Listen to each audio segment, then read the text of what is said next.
Judy Andersen. Oops, hang on. We forgot something. Hold it. One moment, please. Turn to your vision your folder there, and we'll do our vision statement on the right-hand side there. Our vision. Personal empowerment of the individual through personal spiritual growth in a loving community. Next one, our mission to practice and teach. Very good. And to create a safe space for individual expressions. One more. Our commitment to celebrate and make a positive difference in the lives of all whom we touch. Next one. Our intention to expand the awareness of God's presence in the daily lives. Our identity, a center of spiritual living, a place of infinite possibilities. Okay. And now it is my great pleasure to introduce Judy Andersen. And it doesn't say what she's going to speak on, but she knows.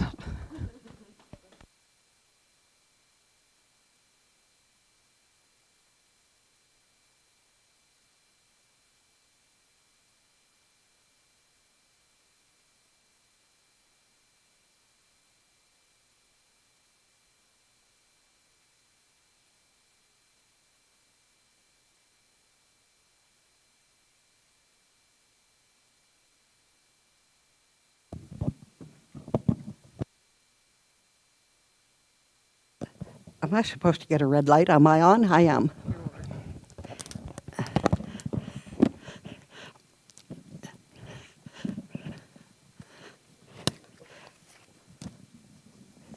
Whoa. Getting around isn't as easy as it used to be. But after 84 years, you know what? Everything still works. So I celebrate that. So happy Mother's Day. It's a beautiful May day, and it's a wonderful time to celebrate. But let's begin with what we call a spiritual mind treatment, or an affirmative prayer. So please, if you choose, just close your eyes and relax. Today, we savor the joy, we savor our friendships, our parents, our mother, our father, friends. We celebrate often with a gift of a flower, with the gift of our presence, with the gift of a contact. We celebrate by honoring those who have given birth to us in a physical sense, or those who have raised us to be the adults, the individuals that we are. We celebrate Father, Mother, God, creating all that is seen and unseen. We wonder at it, but we recognize in the givingness of spirit a wholeness and a greatness that was some part of ourselves as well. We let ourselves acknowledge that each one of us is so much more than that which does appear. For we are spiritual beings, created from spirit, spending a little time on this side trip we call Earth, and then carrying on to whatever next phase of existence is ours to experience. But through it all, the constant, God is all there is, at the center of everything, at the circumference of everything. In this I live and move and have my being, and so it is. And so,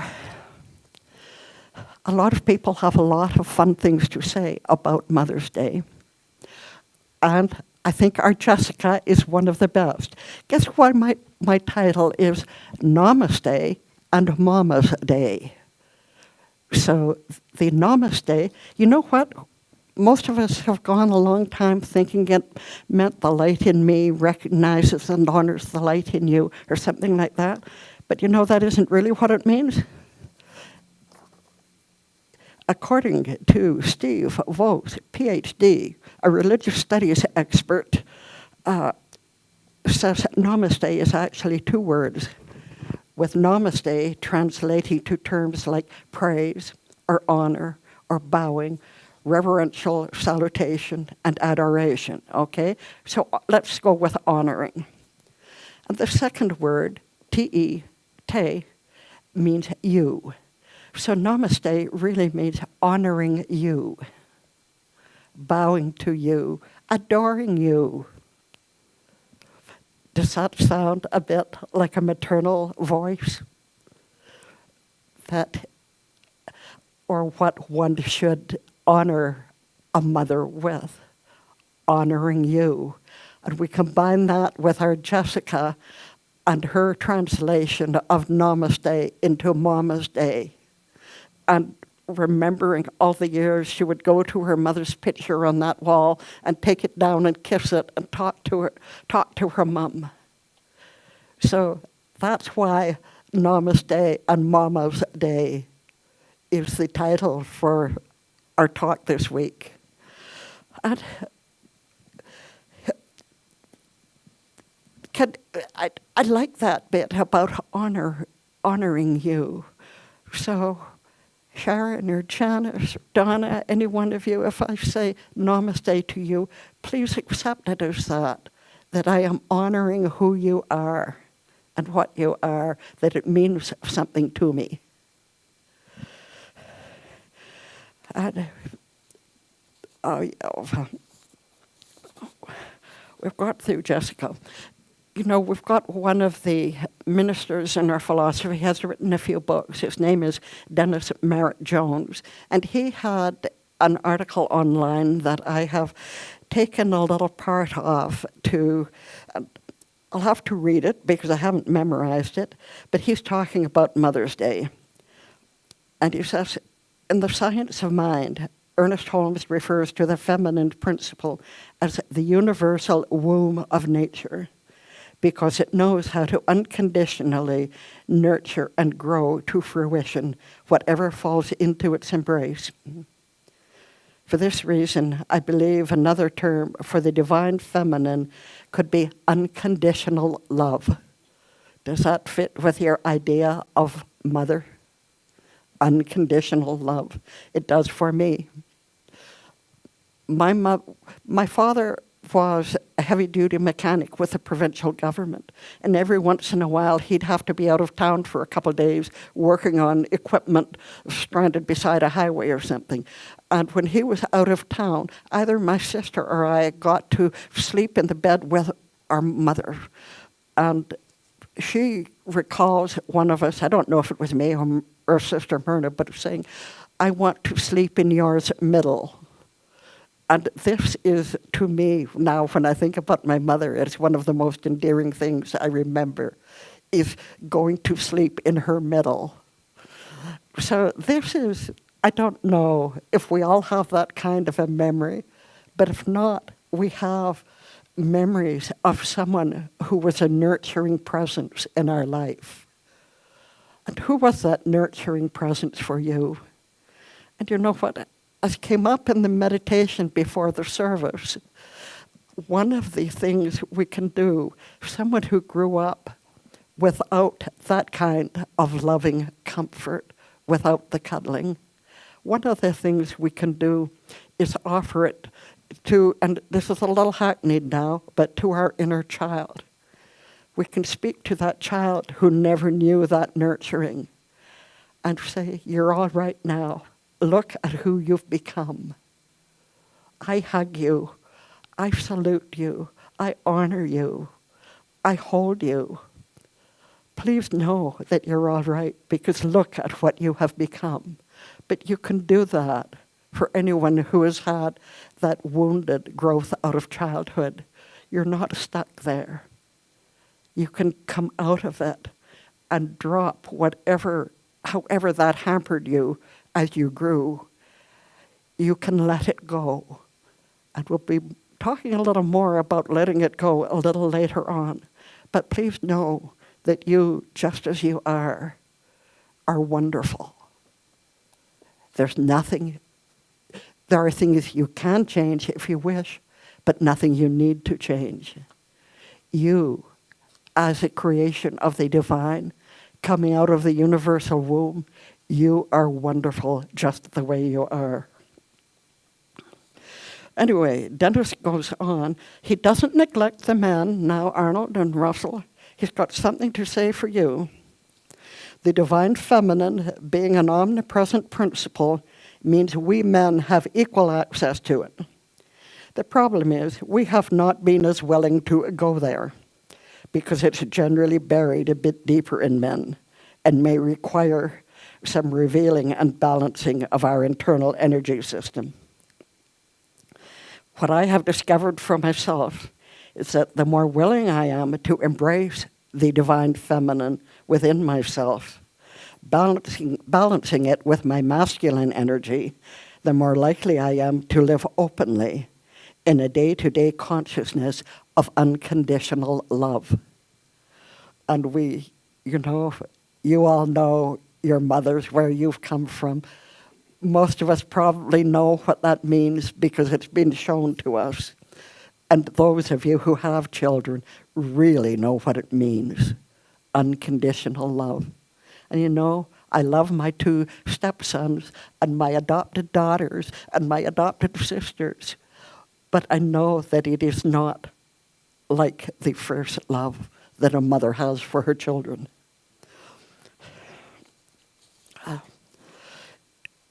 Anyway, that's Dennis Merritt Jones, that the feminine principle is unconditional love. And if we choose to think of it that way, and choose to think of this day that way, that we are honoring not only a person who is a mother, but a principle called unconditional love that flows through all of us, accessible to all of us, male or female. Nobody's left out. I know I have some more.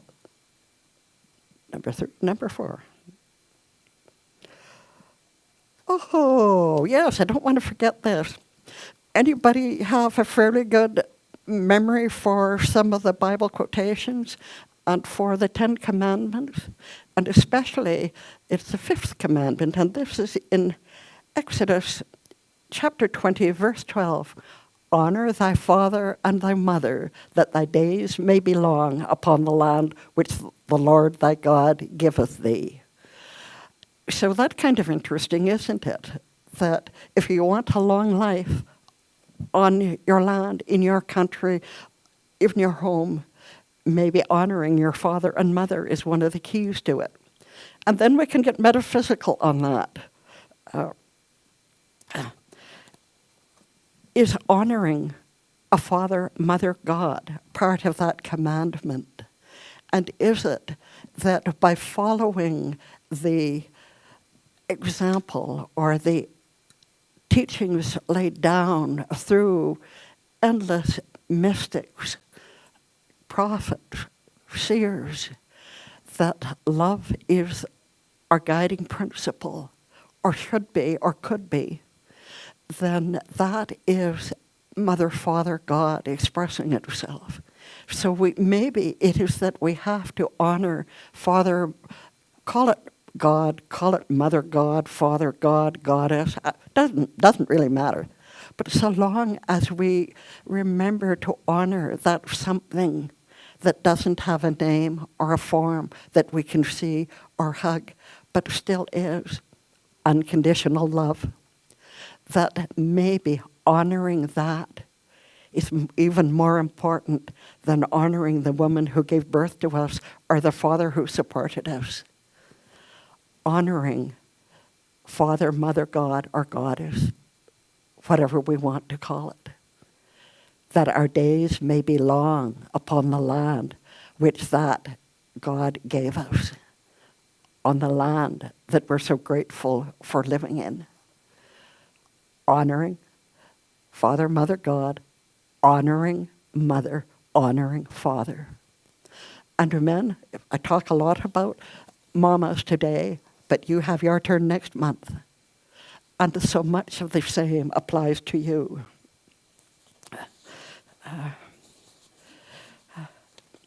You know, I could go on longer, but I don't really need to. Do we all get it about unconditional love represented on this earth, especially by our mothers? Do we get it? That there is that within us which can mother ourselves if we didn't receive that kind of mothering. Because that principle of unconditional love is not limited. It's abundant. We can give it to ourselves. We can give it to others. The next thing I want to share with you, and this is a little sort of a story by Ernest Holmes that I have never seen before. I just found it a few days ago, and I find it quite amazing. And it's called Let It Go. So if there is something in you, a sadness, a grief maybe around Mother's Day, or around the whole idea of motherhood or fatherhood, this may be a help. And treat it like a meditation, if you would. Get into that kind of receptive stance. Close your eyes if it's comfortable for you. And just be in these words. She let go, by Ernest Holmes. She let go. Without a thought or a word, she let go. She let go of the fear. She let go of the judgment. She let go of the confluence of opinions swarming around her head. She let go of the committee of indecision within her. She let go of all of the right reasons, wholly and completely, without hesitation or worry. She just let go. She didn't ask anyone for advice. She didn't read a book on how to let go. She didn't search the scriptures. She just let go. She let go of all of the memories that held her back. She let go of all of the anxiety that kept her from moving forward. She let go of the planning and all of the calculations about how to do it just right. She didn't promise to let go. She didn't journal about it. She didn't write the projected date in her daytimer. She made no public announcement and put no ad in the paper. She didn't check the weather report or read her daily horoscope. She just let go.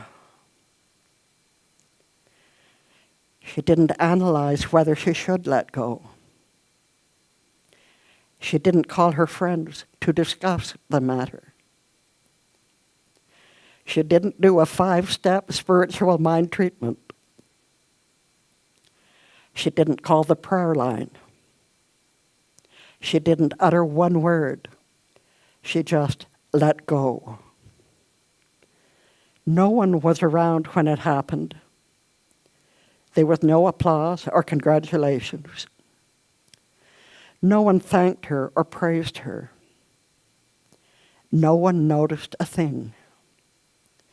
Like a leaf falling from a tree, she just let go. There was no effort. There was no struggle. It wasn't good, and it wasn't bad. It was what it was, and it is just that.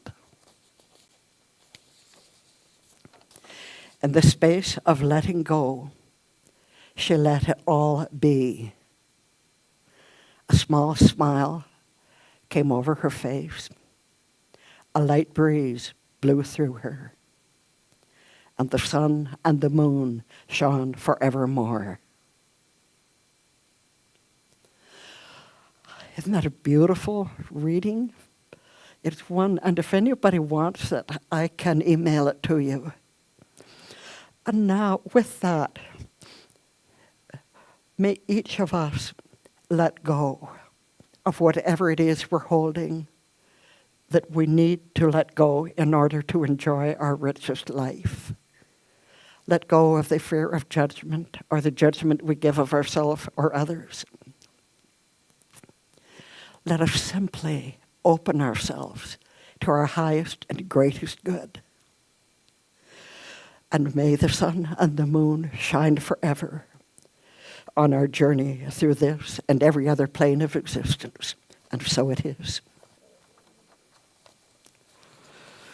And with that, I will ask Reverend Trust to come and take over. No, I'm not. No, you're not. I see flowers here and I don't know why. You see which? Flowers. Oh, flowers. Oh, well, all right. Let's,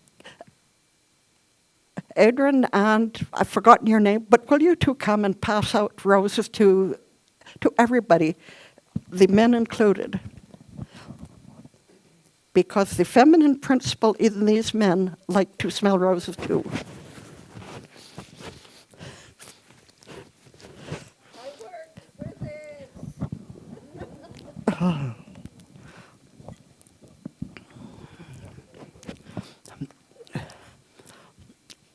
And now may we change places? Yeah. I just didn't want the flowers left there.